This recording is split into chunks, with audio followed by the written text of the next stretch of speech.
अस्सलाम वालेकुम। MD cat के एक नए टॉपिक के साथ खुशामदीद। नाम रिएक्शन काइनेटिक्स। काम अभी हम देखते हैं इसका क्या होता है। दो इम्पोर्टेंट एमसीक्यूज़, इसका आंसर जो है वो फाइंड करने की हम कोशिश करेंगे अपने इन टॉपिक्स के अंदर, जिसमें rate of reaction, rate constant, order of reaction, इसकी जो है वो हम बात करेंगे। What is reaction kinetics? बच्चों, काइनेटिक्स का ताल्लुक़ किससे होता है? मोशन से। और जबकि किसकी मोशन हमारे पास? रिएक्शन की।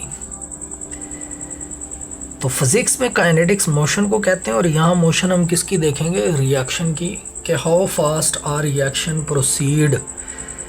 तो बच्चों, रिएक्शन काइनेटिक्स किस चीज़ की स्टडी है? एमसीक्यू पास्ट पेपर में पूछा हुआ है कि it is actually the study of rate of reaction, कि एक रिएक्शन किस स्पीड के साथ जो है वो प्रोसीड करेगा। It is the study of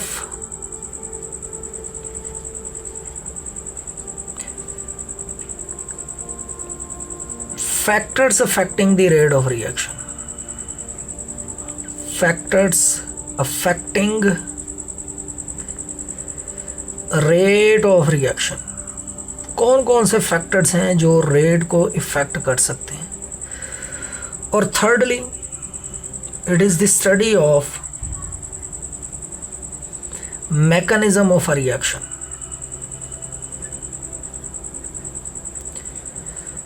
बच्चों, मैकेनिज्म का मतलब क्या होता है? मैकेनिज्म का मतलब ये होता है कि in how many steps a reaction proceed. एक रिएक्शन को प्रोसीड होने में कितने स्टेप्स जो हैं वो रिक्वायर्ड होंगे। आपको पता है कि जो हमारे पास रिएक्शन है बच्चों, कुछ रिएक्शन जो हैं वो क्या होते हैं? Single step. उनको हम एलिमेंट्री रिएक्शन का नाम भी देते हैं।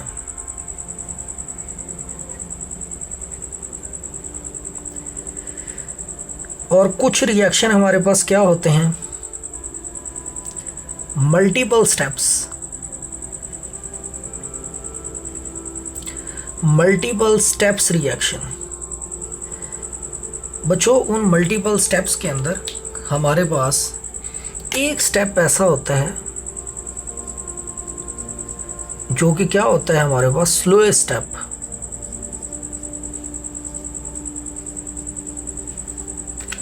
जो एलिमेंट्री रिएक्शन है उसमें तो एक ही स्टेप होगा ना, लेकिन जो हमारे पास मल्टीपल स्टेप कंसिस्टिंग रिएक्शन है उसमें से एक स्टेप ऐसा होगा जो स्लोएस्ट होगा, बाकियों के मुकाबले में उसको प्रोसीड होने में टाइम लगेगा। Very important. आज की जो बात है इस रिएक्शन काइनेटिक्स का डायलॉग ही समझ लें। अगर तो एलिमेंट्री रिएक्शन है तो वो तो एज इट इज़ जो है ना वो हमारे पास क्या होगा? Single step. लेकिन अगर मल्टीपल स्टेप है तो उसमें से एक स्टेप होगा स्लो स्टेप। बच्चों, याद रखना, slow step is the rate determining step.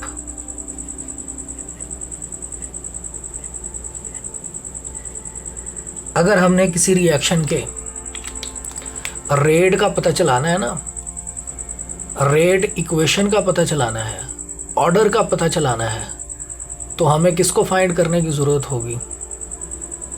इस स्लो स्टेप को। और ये काम हम किस में कर रहे होते हैं? उसके मैकेनिज्म के अंदर।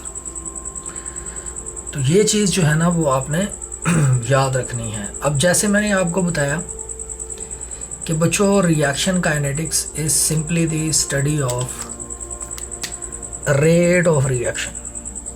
तो हम बात भी सबसे पहले किसकी करेंगे? रेट ऑफ रिएक्शन की। रेट का मतलब क्या होता है? स्पीड। कि एक रिएक्शन जो है ना उसकी कंसंट्रेशन में टाइम के साथ साथ कैसे चेंज आ रहा है। रिएक्शन होता है, रिएक्टेंट प्रोडक्ट में जाते हैं, रिएक्टेंट कंटिन्यूसली प्रोडक्ट में चेंज हो रहे होते हैं, तो टाइम के साथ साथ कंसंट्रेशन में जो चेंज होते हैं ना, rate is the change in concentration बच्चों कंसंट्रेशन के अंदर चेंज डिवाइडेड बाय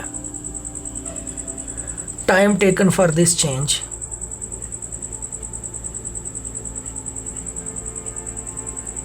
तो कंसंट्रेशन के अंदर जो चेंज है टाइम के साथ साथ, that is called rate of reaction. Concentration को रिप्रेजेंट करते हैं डेल्टा सी से, और चेंज इन टाइम को बच्चों किससे हम रिप्रेजेंट करेंगे, डेल्टा टी से। डी भी लिखा जाता है, डी स्मॉल चेंज को रिप्रेजेंट करता है, और जो डेल्टा है ये हमारे पास लार्ज चेंज को जो है वो शो कर रहा होता है।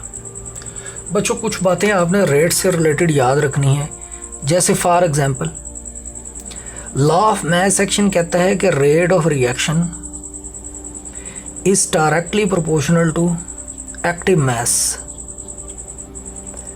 एक्टिव मैस का मतलब क्या ही होता है, कंसंट्रेशन। कंसंट्रेशन जितनी ज़्यादा होगी रेट उतना ही क्या होगा, फास्ट होगा। इसी तरह याद रखना रेट ऑफ रिएक्शन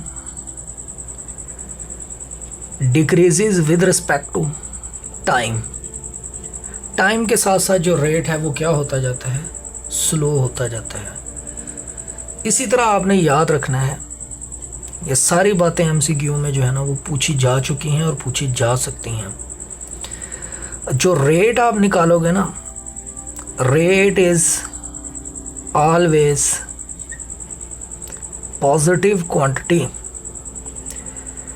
जो रेट है ये हमारे पास हमेशा कौन सी क्वांटिटी होगी, पॉजिटिव, नेगेटिव नहीं होगी।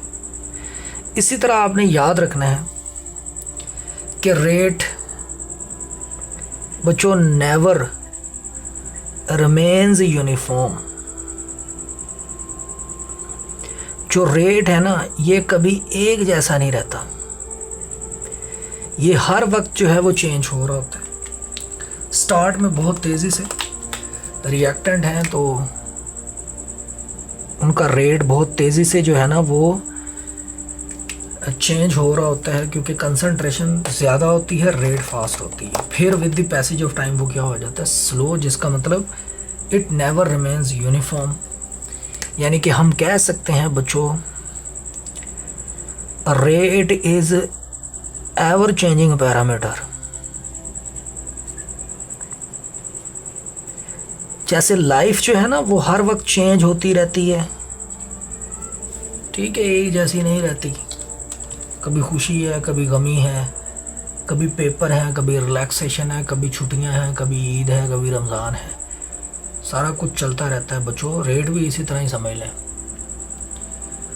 तो रेट जो है वो हमेशा हमारे पास क्या हो रहा होता है, चेंज हो रहा होता है। एक और बात आपने याद रखनी है, बच्चे अक्सर पूछते हैं, ये तो बातें हम इरिवर्सिबल रिएक्शन की कर रहे थे बच्चों, याद रखना इन रिवर्सिबल रिएक्शन, अगर हम रिवर्सिबल रिएक्शन की बात करेंगे ना, किसके ऊपर रिवर्सिबल रिएक्शन अटेन होता है, पीछे बात कर चुके हैं हम केमिकल इक्विलिब्रियम के अंदर, एट डायनामिक इक्विलिब्रियम। वो जब किसको अटेन कर चुका होता है, डायनामिक इक्विलिब्रियम को, तो जो नेट रेट होता है ना वो हमारे पास क्या होगा, ज़ीरो। क्योंकि मैंने आपको बताया था कि जो प्रोग्रेस ऑफ रिएक्शन है ना उसमें चेंज नहीं आता, रिएक्शन सीज हो जाता है। रिएक्शन सीज का मतलब ये है कि नेट रेट उसका हमें क्या मिलेगा, ज़ीरो मिलेगा। तो बच्चों ये कुछ बातें जो है ना वो आपने याद रखनी है। अब फॉर एग्जांपल हमारे पास एक रिएक्शन है जिसमें बच्चों हम एक जनरल रिएक्शन,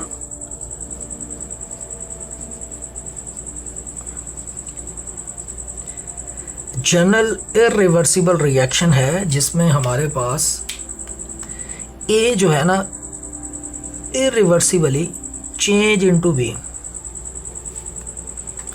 अगर मैं आपसे कहूं कि यार मुझे ना ये एमसीक्यू भी ऐसे पूछा जाता है, ए के हिसाब से रेट इक्वेशन लिख के बताओ, तो बच्चों रेट विद रिस्पेक्ट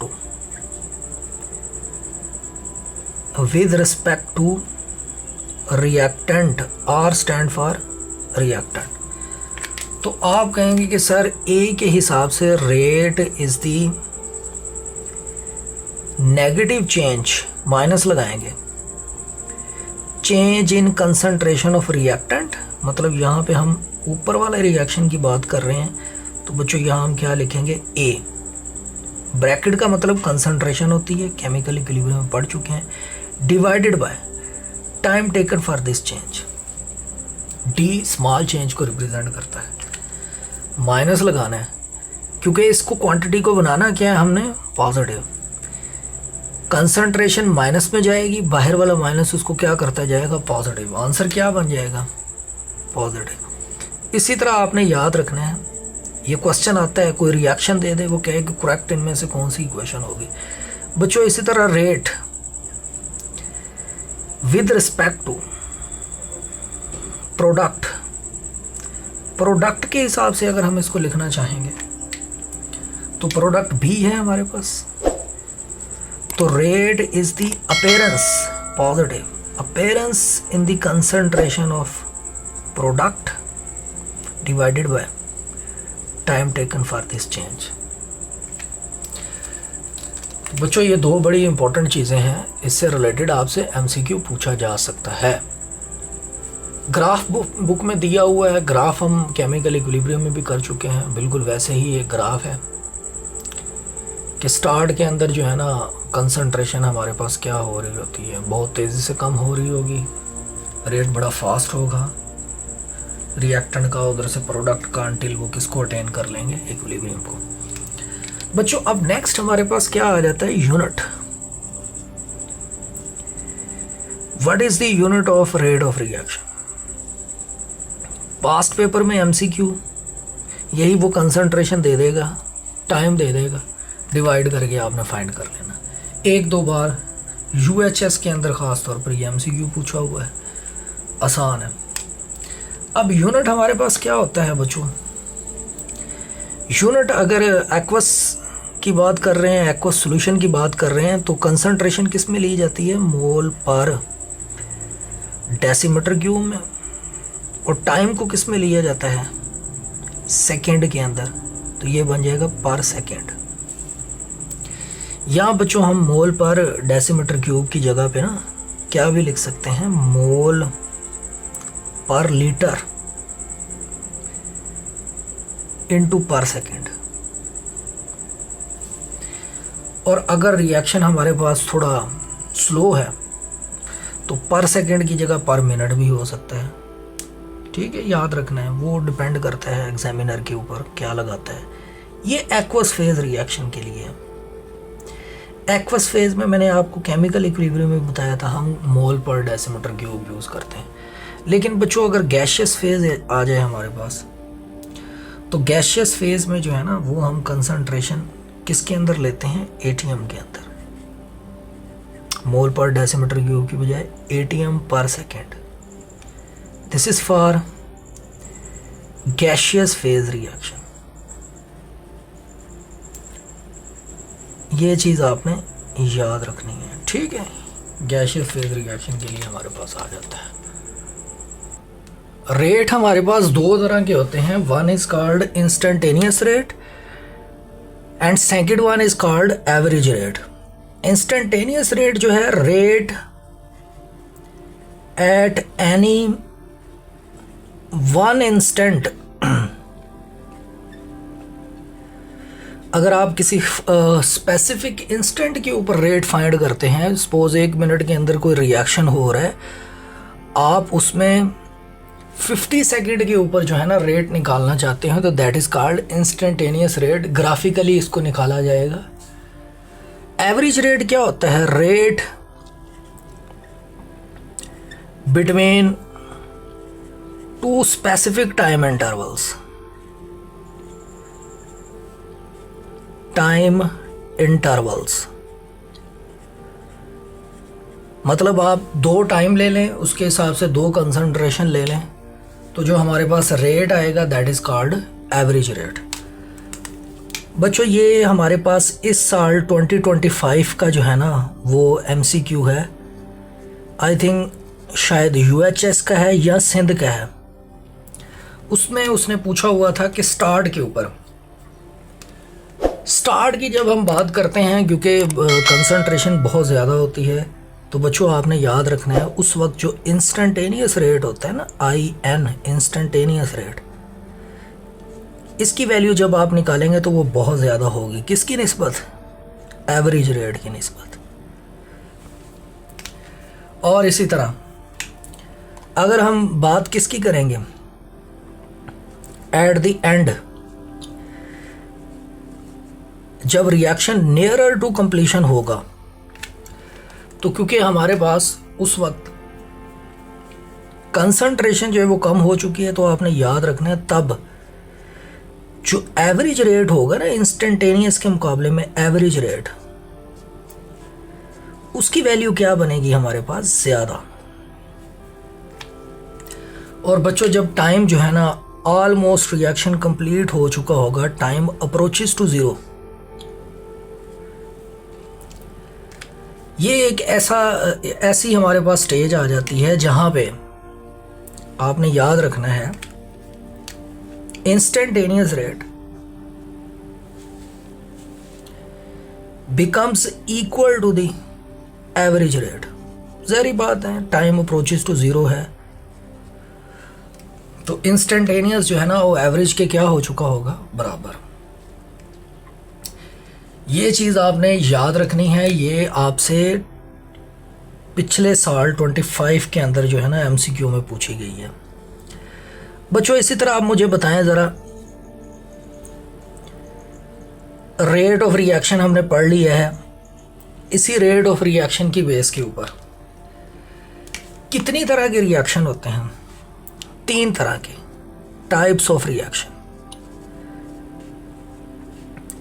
देखें, वैसे तो आपने रिएक्शन की बहुत सारी टाइप्स पढ़ी हैं, इंथाल्पी चेंज के हिसाब से, स्पॉन्टेनिटी के हिसाब से, डायरेक्शन के हिसाब से, ठीक है। अब ये जो हमारे पास टाइप ऑफ रिएक्शन है, याद रखना है MCQ में आता है, ये किस बेस के ऊपर है? रेट ऑफ रिएक्शन की बेस पे। बच्चों 3 तरह के रिएक्शन होते हैं। पहला रिएक्शन हमारे पास कौन सा आ जाता है? Fast rate.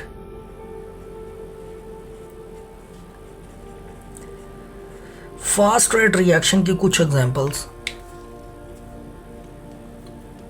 आपने याद रख लेनी है, जैसे for example formation of wide precipitate of silver chloride. जैसे ही आपने सिल्वर नाइट्रेट को NaCl के साथ मिक्स किया, ये डबल डीकम्पोजिशन रिएक्शन है, सिल्वर क्लोराइड के साथ चला जाएगा, ये केटाइन दूसरे एनाइन के साथ चला जाएगा। ये जो वाइड प्रेसिपिटेट बने हैं ना, वाइड प्रेसिपिटेट का बनना, किसके? वाइड PPTs का बनना सिल्वर क्लोराइड की, ये हमारे पास एक क्या है? फास्ट रेट रिएक्शन है बच्चों। इसी तरह न्यूट्रलाइजेशन रिएक्शन,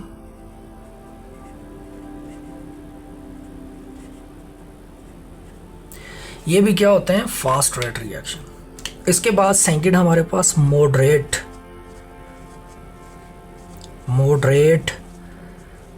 रेट रिएक्शन बच्चों, जिसमें हमारे पास रेट ना ज़्यादा फास्ट ना ज़्यादा स्लो।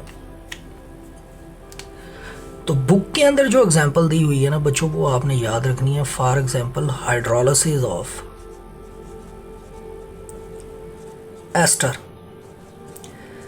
जो एस्टर का बनना है ना हमारे पास, ये एक मॉडरेट रेट रिएक्शन है। थर्ड कौन सा होता है? स्लो रेट रिएक्शन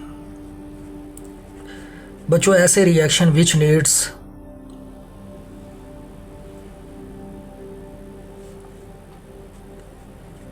काफ़ी टाइम टू प्रोसीड, उनको हमारे पास क्या कहलाते हैं? वो स्लो रेट रिएक्शन। तो बच्चों स्लो रेट रिएक्शन कौन सा होता है? जैसे कि हमारे पास फर्मेंटेशन, ठीक है, तो fermentation is slow rate reaction. इसी तरह हमारे पास rusting of iron, chemical weathering of building stone. एक रिएक्शन ऐसा होता है जो बहुत ही स्लोएस्ट होता है, सेकेंडियर की बुक के अंदर दिया हुआ है पंजाब में, कोल फॉर्मेशन। बच्चों बुक में लिखा हुआ है कि ये जो कोल का बनना है ना, ये हमारे पास मिलियन ईयर्स रिक्वायर्ड होते हैं। इसका मतलब ये जो कोल फॉर्मेशन है ये सबसे क्या होता है, स्लोएस्ट। तो बताया रेट की बेस पे कितने टाइप्स हैं, 3। बच्चों नेक्स्ट हमारे पास जो टॉपिक है that is called specific rate constant, and this specific rate constant is also called velocity constant। बच्चों इसको velocity constant का नाम भी दिया जाता है। दोनों नाम इसके आपने याद रखने हैं, इंपॉर्टेंट है, ये भी हमारा MCQ भी इसी से रिलेटेड है। बच्चों स्पेसिफिक रेट कांस्टेंट में जाने से पहले सपोज ये हमारे पास एक जनरल रिएक्शन है जिसमें A reacts with B with number of moles small a and b irreversibly, suppose to form some product। बच्चों लॉ ऑफ मास एक्शन हम पढ़ चुके हैं केमिकल इक्विलिब्रियम में, वो कहता है कि rate at which reaction proceed is directly proportional to active mass of the reactant with their number of moles as a exponent A B।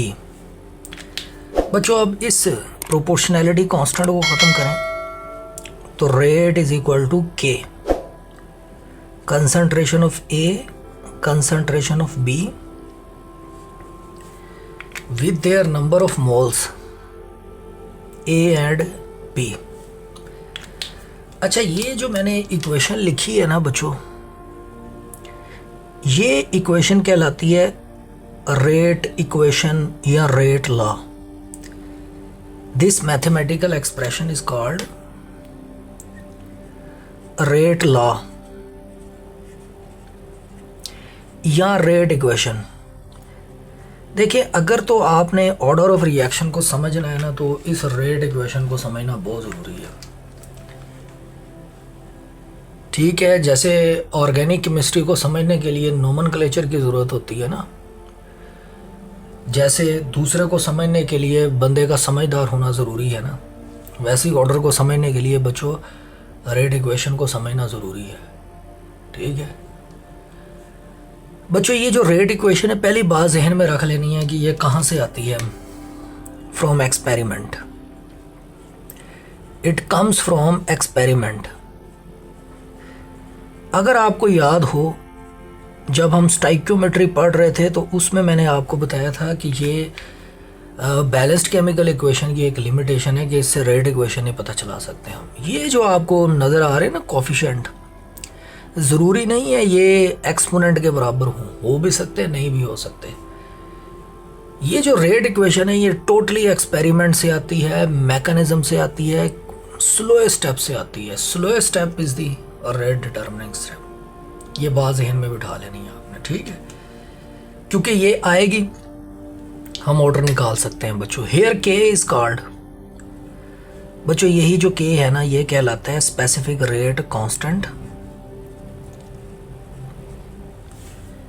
या जिसको वेलोसिटी कांस्टेंट का नाम भी दिया जाता है। ठीक है, अब यार इसको हम डिफाइन किस तरह से करेंगे। ठीक है, ये देखिए ये स्पेसिफिक का वर्ड वहाँ पे आता है जहाँ में कुछ कंसंट्रेशन, कुछ चीज़ को कांस्टेंट रख के चलना पड़ता होता है। फॉर एग्जांपल अगर हम ए की कंसंट्रेशन भी कांस्टेंट ले लेते हैं 1 मोल पर डेसीमीटर क्यूब को ही कहते हैं। बी भी क्या ले लेते हैं, मोलर, 1 मोल पर डेसीमीटर क्यूब को ही कहते हैं। दोनों 1 मोलर हमने ले ली, स्पेसिफिक रखना है ना आपने। तो रेट इज इक्वल टू के इंटू 1 बच्चों रेट किसके बराबर ही आएगा, रेट बराबर आ जाएगा हमारे पास के के। तो यार यहां से हम के को डिफाइन कर सकते हैं। के को डिफाइन किया जा सकता है कि रेट कांस्टेंट ये जो रेट कांस्टेंट है ना, rate constant is rate of reaction. बच्चों ये वो रेट ऑफ रिएक्शन है कब, when concentration, CON concentration taken unity. जब हम कंसंट्रेशन को क्या रखेंगे, यूनिटी, कंसंट्रेशन को यूनिटी रखेंगे, स्पेसिफिक रखेंगे, तो जो रेट ऑफ रिएक्शन हमारे पास आएगा ना वो क्या कहलाएगा, रेट कांस्टेंट कहलाएगा। याद रखना बहुत इंपॉर्टेंट बात है कि जो rate equilibrium constant chemical equilibrium में पढ़ा था, रेट कांस्टेंट हम यहाँ पे पढ़ रहे हैं बच्चों। याद रखना है कि रेट कांस्टेंट जो है ना के डिपेंड्स, बड़ी इंपॉर्टेंट बात है, ओनली ऑन टेम्परेचर। ये सिर्फ टेम्परेचर पे डिपेंड करता है, ना ये प्रेशर पे डिपेंड करता है, ना वॉल्यूम के ऊपर, ना कंसंट्रेशन के ऊपर, ना कैटलिस्ट के ऊपर। ठीक है, याद रखना है। अच्छा, आप ज़रा MCQ पे आ जाएं ज़रा। ये देखें, ये MCQ आप की आंखों के सामने है बच्चों। ये देखें ज़रा, इसमें आपने मुझे बताना है कि रेट कांस्टेंट यानी कि K of which order reaction is independent of concentration. हमने तो पढ़ा है कि कोई भी ऑर्डर हो उसका रेट कांस्टेंट कंसंट्रेशन पे डिपेंड ही नहीं करता। बहुत सारे बच्चों ने 0 ऑर्डर लगाया होगा। बच्चों ये लिखा रेट कांस्टेंट है, रेट नहीं लिखा। रेट लिखा होता तो 0 कहते हैं आप। रेट कांस्टेंट है तो कोई भी ऑर्डर का रिएक्शन है रेट कांस्टेंट कंसंट्रेशन पे डिपेंड करता ही नहीं है। ठीक है, तो ऑल ऑफ दिस, सब के जो रेट कांस्टेंट है कंसंट्रेशन पे डिपेंड करते ही नहीं है, इंडिपेंडेंट होते हैं।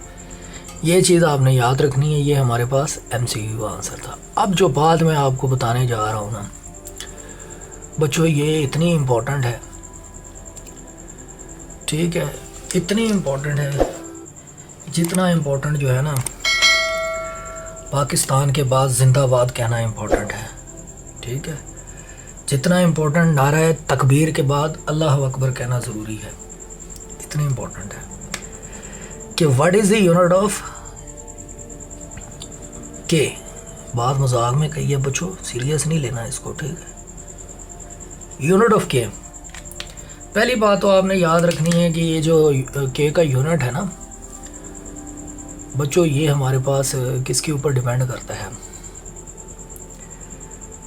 ये याद रखना आपने। यूनिट ऑफ के depends upon order of reaction. हम चीज़ों को जो है ना स्मार्ट लेके चलेंगे बच्चों।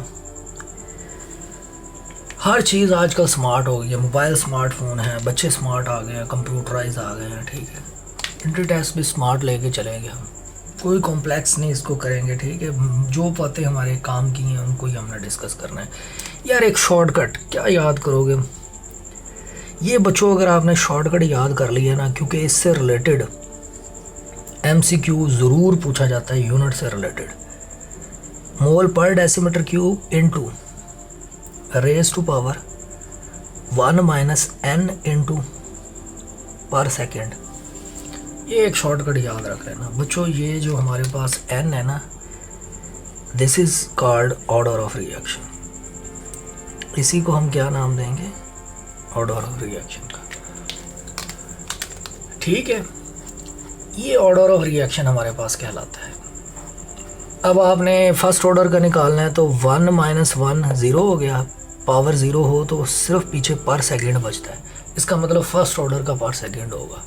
ठीक है, ये बात आपने यूनिट ऑफ के लिए याद रखनी है बच्चों। ऑर्डर को समझने के लिए जो है ना, सपोज वही हमारे पास एक रिएक्शन है जिसमें A जो है रिएक्ट कर रहा है किसके साथ, B के साथ, with their number of mole small a and small b to form some product. ये कोई जनरल रिएक्शन है हमारे पास।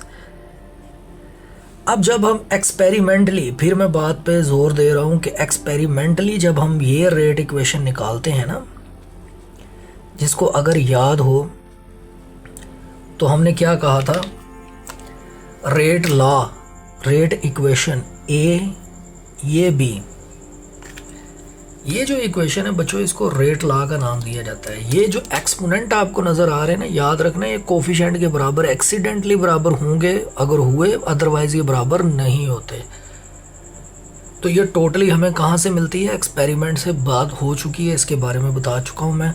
यही जो एक्सपोनेंट आएंगे ना, इनका जो सम है ना बच्चों, याद रखना सम ऑफ एक्सपोनेंट किसके, ऑफ कंसंट्रेशन टर्म्स। ये जो कंसंट्रेशन ए और बी हैं हमारे पास, इनके जो एक्सपोनेंट्स हैं इनका सम किसके अंदर, इन रेट इक्वेशन, जिनको हमने किसके अंदर लिखा है, रेट इक्वेशन के। इनका जो सम है ना, सम ऑफ एक्सपोनेंट्स, उसको हम रेट ऑर्डर ऑफ रिएक्शन का नाम देते हैं बच्चों। या इसको हम ऐसे भी डिफाइन कर सकते हैं, या नंबर ऑफ मॉलिक्यूल्स, ये याद रखना है दूसरी डेफिनेशन, नंबर ऑफ मॉलिक्यूल्स, उन मॉलिक्यूल्स की तादाद हुज कंसंट्रेशन चेंज, बच्चों उन मॉलिक्यूल्स की तादाद जो अपनी कंसंट्रेशन को क्या कर रहे होते हैं, चेंज। वो भी हमारे पास क्या कहलाता है, ऑर्डर ऑफ रिएक्शन। यानी कि कहने का मतलब ये है कि जो रेट है ना, ये इंडिपेंडेंट होता है किसके, रेट इंडिपेंडेंट ऑफ रिएक्टेंट, उस रिएक्टेंट के बच्चों प्रेजेंट इन लार्ज एक्सेस। ऐसा रिएक्टेंट जो आपको लार्ज एक्सेस में मिलेगा ना, रेट उसके ऊपर भी डिपेंड नहीं करेगा, क्योंकि वो अपनी कंसंट्रेशन को चेंज नहीं करेगा। मतलब क्या है यार, ऑर्डर का मतलब क्या है, रेट इंडिपेंडेंट होगा तो ऑर्डर नहीं होगा, ज़ीरो ऑर्डर होगा। ठीक है बच्चों, ऑर्डर याद रखना है, ज़ीरो हो सकता है, पॉजिटिव हो सकता है, नेगेटिव हो सकता है, फ्रैक्शन में हो सकता है, मॉलिक्यूलैरिटी ऑलवेज पॉजिटिव। बच्चों मतलब क्या है, ऑर्डर है क्या चीज़, देखो ये जो स्मॉल ए है ना, ये हमें बता रहा है कि जब आप रिएक्टेंट ए की कंसंट्रेशन को चेंज करते हो तो वो कंसंट्रेशन चेंज करने से किस हद तक रेट के ऊपर इफेक्ट होगा, वो उस पावर से हमें पता चलेगा। सपोज स्मॉल ए 1 है, स्मॉल ए 1 का मतलब ये है कि ए को अगर आप डबल करते हो तो रेट भी डबल होगा, यानी कि फर्स्ट ऑर्डर के हिसाब से काम चल रहा है। सपोज ए जो है ना वो 2 है, ए 2 का मतलब ये है कि अगर आप कंसंट्रेशन को डबल करते हैं तो डबल का स्केयर, क्योंकि 2 पावर है ना, डबल का स्केयर क्या होगा, 4, इट मीन्स कि रेट इंक्रीजेस 4 टाइम्स। तो यार कंसंट्रेशन किस हद तक रेट को चेंज कर रही है, इसका ताल्लुक किससे होता है, ऑर्डर ऑफ रिएक्शन से। और ऑर्डर फिर बता रहा हूँ टोटली किससे आता है, रेट इक्वेशन से। रेट इक्वेशन किससे आती है, एक्सपेरिमेंट से। एक्सपेरिमेंट से मैकेनिज्म पर पता चलता है, और मैकेनिज्म से पता चलता है स्लोएस्ट स्टेप। बच्चों अब हम इसकी टाइप्स में सबसे पहले बात किसकी करेंगे, फर्स्ट ऑर्डर रिएक्शन की। देखें आपकी बुक के अंदर जो एग्जांपल्स दी हुई हैं, सिर्फ उनको याद करना आपके ऊपर फ़र्ज़ है। ऐसा कभी नहीं होगा कि वो कोई अननोन रिएक्शन दे के आपसे कहे कि जी इसका ऑर्डर बताएं, हमें क्या पता। हमें पता इसलिए नहीं है क्योंकि ऑर्डर हमारे पास किससे आता है, एक्सपेरिमेंट से। तो बच्चों फर्स्ट ऑर्डर क्या होता है, ऐसा ऑर्डर जिसमें रेट जो है ना first power of the concentration की क्या हो, डायरेक्टली पावर 1 हो। डबल करेंगे रेट भी क्या हो जाएगा, double, that is called first order reaction. सबसे इंपॉर्टेंट बच्चों इसमें जो आने वाली एग्जांपल्स है ना, बस आपने वो एग्जांपल्स जरूर याद कर लेनी है, वही आपसे पूछेगा। जैसे कि फॉर एग्जांपल हमारे पास क्या आ जाता है, डीकम्पोजिशन ऑफ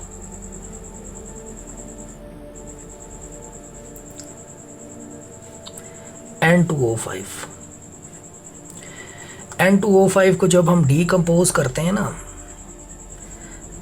किसके अंदर कन्वर्ट होता है बच्चों, N2O4 प्लस O2 में। बज़ाहिर तो लग रहा है ये सेकंड ऑर्डर है, लेकिन नहीं भाई, जब हमने एक्सपेरिमेंटली इसका रेट निकाला ना, तो बच्चों वो किसके साथ अपेयर हो रहा था, फर्स्ट पावर के साथ। जिसका मतलब ये है कि ये क्या होगा हमारे पास, order of reaction first order reaction. इसका मतलब ये भी हुआ कि इसका जो मैकेनिज्म है ना, ये देखें, अब थोड़ा सा मैं आपको मैकेनिज्म से बता देता हूँ कि मैकेनिज्म में ना ये सारी बात है सिंगल स्टेप में नहीं हुआ, मोर देन वन स्टेप के अंदर हुआ है। तो बच्चों अगर हम थोड़ा सा मैकेनिज्म इसका देखें ना, थोड़ा मैं बता देता हूँ आपकी तसल्ली के लिए। तो पहले ना N2O5 ये टूटने के बाद किस में गया, पहले N2O4 प्लस नेसेंट ऑक्सीजन, और फिर यही जो हमारे पास N2O5 है ना, ये दो N2O5 लिए गए ना, दूसरा जो N2O5 है ना, फिर यही इस नेसेंट ऑक्सीजन से कंबाइन करता है, ये जो प्रोडक्ट में बनी है, और बच्चों किस में चेंज हो जाता है, N2O4 प्लस O2 में। अब पता क्या है, ये दो स्टेप में रिएक्शन हुआ। जो पहला स्टेप था ना वो हमारे पास क्या था, स्लोएस्ट स्टेप, और ये जो सेकंड था ये क्या था, फास्ट, क्योंकि नेसेंट ऑक्सीजन बड़ी रिएक्टिव होती है। तो बच्चों ये देखो, ये स्लोएस्ट स्टेप के अंदर एक मॉलिक्यूल इन्वॉल्व है, इसी वजह से हमने कहा यही रेट डिटर्मिनिंग स्टेप है। ये ऑक्सीजन इस ऑक्सीजन से कैंसिल हो जाता है, इसलिए ये ना रिएक्टेंट में अपेयर होता है ना प्रोडक्ट के अंदर। तो this type of reaction is called first order reaction, decomposition of N2O5। बच्चों एक दो बातें आपने फर्स्ट ऑर्डर से रिलेटेड याद रखनी है कि radio active decay is first order reaction. अगर MCQ में आ जाए कि रेडियो एक्टिव डिके कौन सा ऑर्डर है, तो ये नहीं देखना कि यार इसमें तो कोई हिंट नहीं दिया गया, तो अंडरस्टूड है, बुक में लिखा है कि इट इज़ फर्स्ट ऑर्डर। बच्चों हाफ लाइफ सिलेबस में नहीं है, लेकिन इसका एक फार्मूला ज़रूर जहन में रख लेना, 0.693/K, ये हमारे पास फार्मूला है हाफ लाइफ का। इस फार्मूले में कहीं कंसंट्रेशन आपको नज़र नहीं आ रही, तो क्वेश्चन अक्सर पूछा जाता है कि half life of which order of reaction is independent of concentration. Half life, rate नहीं मैं कह रहा, रेट किसके इंडिपेंडेंट किस ऑर्डर में होता है, 0 में, ये हाफ लाइफ की बात हो रही। फार्मूला आपने याद रख लेना है। बच्चों K का यूनिट क्या है फर्स्ट ऑर्डर के लिए, मैंने एक शॉर्टकट आपको बताया, उसमें पुट करके आप फाइंड कर सकते हो। नेक्स्ट, इसी फर्स्ट ऑर्डर की एक type pseudo first order, the order in reaction in which one of the reactant present in large access. मतलब दो में से एक रिएक्टेंट ऐसा है जो लार्ज एक्सेस में अपनी कंसंट्रेशन को जो है ना वो चेंज नहीं कर रहा, तो बच्चों ऐसे रिएक्शन को हम क्या नाम देंगे, सूडो फर्स्ट ऑर्डर रिएक्शन का। अब इसमें ना कौन कौन सी एग्जाम्पल्स हमारे पास आ जाती हैं ये आपने याद रखना है। जैसे फॉर एग्जांपल बच्चों, हाइड्रोलिसिस ऑफ एस्टर, पता है इसमें जो वाटर होता है लार्ज एक्सेस में होता है, तो ये सूडो फर्स्ट ऑर्डर होगा, वाटर आ गया ना एक रिएक्टेंट। बच्चों इसी तरह जो टेक्स्ट बुक के अंदर एग्जांपल दी हुई है ना, that is hydrolysis of tertiary, T के ऊपर 3 के ऊपर डिग्री का मतलब होता है टर्शरी, ब्यूटाइल ब्रोमाइड, इसकी हाइड्रोलिसिस करवाओ, ये है tertiary butyl bromide. Organic chemistry पढ़ेंगे तो उसमें आपने ये कंपाउंड्स को देखना है। हाइड्रोलिसिस का मतलब रिएक्शन विद वाटर। बच्चों ये न्यूक्लियोफिलिक सब्स्टिट्यूशन रिएक्शन है, ये Br जो है ना किससे रिप्लेस हो जाएगा, OH से। टर्शरी ब्यूटाइल अल्कोहल हमें मिल जाएगा प्लस HBr। अच्छा, जब हमने वाटर को लिया तो बच्चों ये किस में मौजूद था, लार्ज एक्सेस में। इसका मतलब ये हमारे पास क्या कहलाएगा, सूडो फर्स्ट ऑर्डर रिएक्शन। और इसकी जो रेट इक्वेशन है ना, it depends only on the concentration of tertiary butyl bromide with power 1, water इसमें नहीं आएगा, so that's why it is pseudo first order reaction.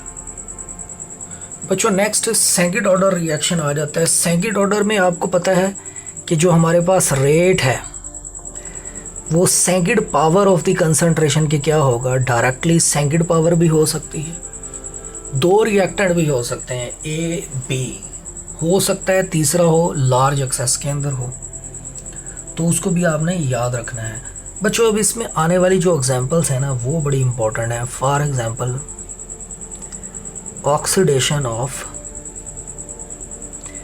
Nitric oxide. बच्चों नाइट्रिक ऑक्साइड की ऑक्सीडेशन किसके थ्रू? ओजोन के ज़रिए से। जब आप ये रिएक्शन करवाते हो तो ये किस में ब्रेक हो जाता है? NO2 प्लस O2 के अंदर। अब एक्सपेरिमेंटली जब हमने रेट इक्वेशन निकाली तो वो हमारे पास NO with power first order, O3 first order. तो जब हमने सम ऑफ द एक्सपोनेंट किया बच्चों, जब हमने इसका सम ऑफ द एक्सपोनेंट लिया तो वो क्या बन रहा था हमारे पास? 2। इसका मतलब ये कौन सा ऑर्डर होगा? सेकंड ऑर्डर रिएक्शन होगा। ठीक है। अदर एग्जांपल, एक और एग्जांपल आपने देख लेनी है, डीकम्पोजिशन ऑफ HI। देखिए जो बुक के अंदर एग्जांपल दी है ना वो तो आपने एज इट इज़ याद रखनी है बच्चों। ये किस में ब्रेक होता है? हाइड्रोजन प्लस आयोडीन में। अब बच्चों जब हमने इसकी जो है ना रेट इक्वेशन निकाली तो वो सिंपल HI की पावर क्या थी हमारे पास? 2। इसका मतलब ये भी क्या होगा? ये भी बच्चों हमारे पास क्या बन जाएगा? Second order reaction. अपनी टेक्स्ट बुक के अंदर जो एग्जांपल आपकी बुक में दी हुई हैं बच्चों, उनको एटलीस्ट आपने जो है ना वो ज़रूर देखना है। वो आपसे MCQ में पूछी जा सकती हैं। बताएं ज़रा, देखो के किस तरह से निकालते हैं के का यूनिट, वो मैं आपको शॉर्टकट में बता चुका हूँ। वहाँ n की वैल्यू 2 आपने पुट करनी है तो आपके पास के का यूनिट आ जाएगा। बच्चों हाफ लाइफ जो है ना, कुछ ना कुछ आपने साथ में उसका फार्मूला ज़रूर याद कर लेना है। Half life is equal to, second order reaction की बात कर रहे हैं हम, 1/KA। अब आप सोच रहे होंगे सर ये A क्या है? बच्चों A आपकी इतला के लिए अर्ज है कि ये कंसंट्रेशन है, इनिशियल कंसंट्रेशन या कंसंट्रेशन CON। कौन सा ऑर्डर ऑफ रिएक्शन है जी बताएं जिनकी half life inversely related to initial concentration? तो बच्चों वो हमारे पास क्या आ जाता है? Second order reaction. ठीक है, ये ऐसे MCQ अक्सर पूछता है वो। बच्चों अब थर्ड ऑर्डर रिएक्शन जिसमें रेट A3 हो सकता है या A²B या ABC या हमारे पास AB²। ठीक है, सारी पॉसिबिलिटी, सारी तरह के रिएक्शन हो सकते हैं। एग्जाम्पल आपकी बुक में दी हुई है।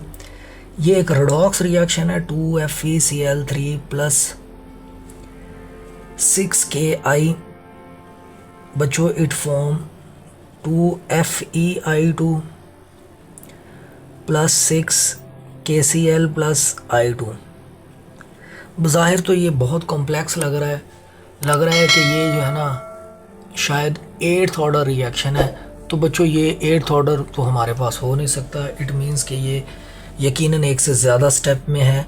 तो फिर जब हमने इसकी रेट इक्वेशन निकाली तो पता चला कि ये FeCl3 के हिसाब से बच्चों फर्स्ट ऑर्डर था, Ki के हिसाब से ये सेकंड ऑर्डर था। ये 1 पावर, ये 2 पावर। इसका मतलब ये जो 8th ऑर्डर दिखने वाला रिएक्शन था ये 8th तो हो नहीं सकता, तो थर्ड ऑर्डर रिएक्शन निकला। कैसे पता चला? मैकेनिज्म से। कैसे पता चला? हमारे पास स्लोएस्ट स्टेप है। Slowest step is the rate determining step. बच्चों एक आध जो आपकी टेक्स्ट बुक के अंदर एग्जांपल्स दी हुई है ना अवेलेबल, ख़ास तौर पर उनको आपने ज़रूर देख लेना। जैसे हमारे पास 2NO नाइट्रिक ऑक्साइड, ये रिएक्शन किसके साथ करता है बच्चों? इस हाइड्रोजन के साथ रिएक्ट करेगा तो किसकी फॉर्मेशन होगी? Nitrogen plus water. बज़ाहिर ये 4th ऑर्डर लग रहा है, लेकिन ऑर्डर जो है वो 3 से ज़्यादा नहीं होता। तो इसका मतलब ये है कि ये भी गड़बड़ है। बच्चों जब हमने एक्सपेरिमेंटली निकाला तो हमारे पास जो पावर NO की बन रही थी वो 2, लेकिन हाइड्रोजन की पावर क्या बन रही थी 1। इसका मतलब ये है कि ये जो बाहर दिखने वाला 4th ऑर्डर था, ये भी बच्चों कितना निकला हमारे पास 2 + 1 3rd ऑर्डर। ठीक है बच्चों, K का यूनिट क्या है, शॉर्टकट मैंने आपको बताया है। उस शॉर्टकट के अकॉर्डिंग आपने जो है ना K का यूनिट निकाल लेना है 3rd ऑर्डर के लिए। हाफ लाइफ हम देखते जा रहे हैं बच्चों साथ साथ, तो हाफ लाइफ का ख़ास तौर पर जो फार्मूला है ना वो आपने ज़रूर याद रखना है। तो अगर कहें ना half life of 3rd order reaction, तो बच्चों हमारे पास किसके बराबर होगी, याद रखना है 1.5 ओवर Ka²। A क्या है, इनिशियल कंसंट्रेशन। तो कौन सा ऑर्डर है जिसमें हाफ लाइफ इनिशियल कंसंट्रेशन के स्क्वायर के बराबर है, इनवर्सली प्रोपोर्शनल है, 3rd ऑर्डर। बच्चों इस 3rd ऑर्डर के बाद जो है ना ऑर्डर किस में भी हो सकता है, फ्रैक्शन में। बताया था आपको, that is called fractional order of reaction.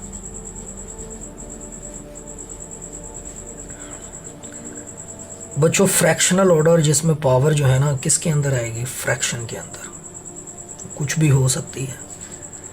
इसका K का यूनिट या हाफ लाइफ नहीं होगी, क्योंकि पावर हमारे पास वेरी कर रही है, फ्रैक्शन के अंदर हो रही है। ठीक है बच्चों, एग्जांपल बहुत इंपॉर्टेंट ऑर्गेनिक केमिस्ट्री के अंदर ख़ास तौर पर जो है ना वो आप पढ़ते हो फॉर्मेशन ऑफ CCl4। किससे, क्लोरोफॉर्म से। CH Cl3 ये फ्री रेडिकल रिएक्शन है हेलोजिनेशन का, हमारे सिलेबस के अंदर भी है। सनलाइट की प्रेजेंस में क्या बनेगा बच्चों, CCl4 + HCl। ये भी क्या होता है, fractional order reaction. Rate is equal to K concentration of chloroform with power 1, और क्लोरीन क्योंकि फ्री रेडिकल में है इस वजह से ये क्या आएगा 1/2। बच्चों 1 और 1/2 को सम करो तो ऑर्डर क्या बनता है, ऑर्डर हमारे पास बन जाएगा बच्चों 1.5। ठीक है, इसी तरह KPK और फेडरल की बुक में एक एग्जांपल दी हुई है बच्चों। वो एग्जांपल किसकी फॉर्मेशन है हमारे पास, HBr की। Hydrogen reacts with bromine to form HBr।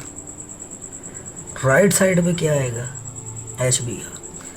तो यार ये भी जो हमारे पास एग्जांपल है ना ये किसकी है, फ्रैक्शनल ऑर्डर रिएक्शन की। बच्चों जब हमने रेट निकाला तो रेट हमारे पास क्या बनेगा, K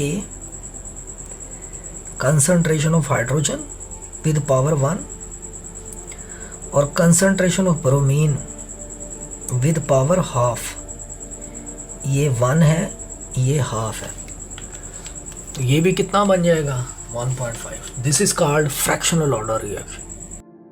बच्चों नेक्स्ट हमारे पास जो आखिरी टाइप है, very important, zero order reaction. याद रखना है MCQ में कि the order of reaction in which rate is independent of concentration. Concentration कम करो ज़्यादा करो, रेट के ऊपर रेट जो है वो हमारे पास चेंज ना हो, उसको ज़ीरो ऑर्डर कहते हैं। जैसे ये देखो ना, ये हाइड्रोजन रिएक्ट करते हैं क्लोरीन के साथ। बच्चों हाइड्रोजन का रिएक्शन क्लोरीन से हमने करवाया डार्कनेस के अंदर, कोई रिएक्शन नहीं हुआ। हमने कहा कि चलो कंसंट्रेशन बढ़ाते हैं, हाइड्रोजन को डबल किया, क्लोरीन को डबल किया, तब भी कोई रिएक्शन नहीं हुआ। लेकिन जैसे ही हम इन दोनों को कहाँ पे लेके गए, सनलाइट में, तो इन्होंने बड़ा फास्ट रिएक्शन शो किया। इसका मतलब कंसंट्रेशन डबल करके देख ली, लेकिन हम डार्कनेस में करवा रहे थे, लेकिन जैसे ही सनलाइट में गया तो इन्होंने बहुत ही वेगुरस फास्ट रिएक्शन किया। तो ये क्या होगा, ज़ीरो ऑर्डर, कंसंट्रेशन बेस्ड नहीं है ये। बच्चों इसी तरह याद रखना, फोटोसिंथेसिस, आपको पता है सनलाइट की प्रेजेंस में होता है, ये भी ज़ीरो ऑर्डर है। बच्चों याद रखना है, यूजुअली फोटोकेमिकल रिएक्शन, कौन से रिएक्शन? फोटोकेमिकल रिएक्शन, सारे नहीं, मेजॉरिटी ज़ीरो ऑर्डर होते हैं। इसी तरह आपने याद रखना है, ये सारी बातें एमसीक्यू में पूछी गई हैं। एंजाइमेटिक रिएक्शन, बच्चों जो एंजाइम की प्रेजेंस में रिएक्शन है ना, वो भी ज़ीरो ऑर्डर होते हैं। और आपको पता है केपीके के अंदर एक एग्जांपल दी हुई है, डीकम्पोजिशन ऑफ अमोनिया। ये सारी बातें पूछी हुई हैं टंगस्टन की प्रेजेंस में। बच्चों ये भी हमारे पास क्या होता है? Zero order reaction. सारी बात आपने याद रखनी है बच्चों। अब हम देखेंगे इसकी हाफ लाइफ। अच्छा एक बात बताएं, पास्ट पेपर में भी एमसीक्यू है, पंजाब की एक्सरसाइज का भी एमसीक्यू है। वो कौन सा ऑर्डर ऑफ रिएक्शन है जिसके लिए के का यूनिट वही है जो रेट ऑफ रिएक्शन का होता है? बड़ा कॉमन सा एमसीक्यू है, मुझे ज़रा इसका कमेंट के अंदर आंसर आपने करना है। बच्चों हाफ लाइफ की अगर हम बात करेंगे ना, तो half life for zero order reaction 0.5 A over K, 0.5 over K constant है, A इनिशियल कंसंट्रेशन है। बताएं वो कौन सा ऑर्डर ऑफ रिएक्शन है बच्चों जिसमें हमारे पास हाफ लाइफ इनिशियल कंसंट्रेशन के डायरेक्टली है? हाँ जी, ज़ीरो ऑर्डर रिएक्शन। ठीक है, तो बच्चों ये था हमारे पास डिफरेंट ऑर्डर की एग्जांपल्स जो आपने जहन नशीन करनी है। एक नेगेटिव ऑर्डर भी होता है, मैं वैसे बता देता हूँ, डीकम्पोजिशन ऑफ ओजोन लिख लेना एक साइड पे, ये नेगेटिव ऑर्डर रिएक्शन होता है। क्योंकि वीडियो का टाइम ज़्यादा हो रहा है बच्चों, ये क्वेश्चन बेचारा काफ़ी देर से जो है ना हमारी तरफ देख रहा है, नज़रें तक रहा है, गुस्से से देख रहा है, बद्दुआएं दे रहा है, बहुत कुछ कर रहा है कि ना उस्ताद देख रहा है ना शागिर्द देख रहे हैं, मेरी तो कोई वैल्यू ही नहीं है।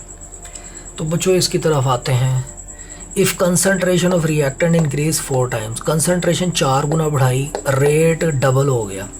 बच्चों देखो अभी हमने एक फार्मूला पढ़ा है कि rate is equal to concentration की पावर होता है n, यही लिखते हैं ना ऑर्डर के लिए।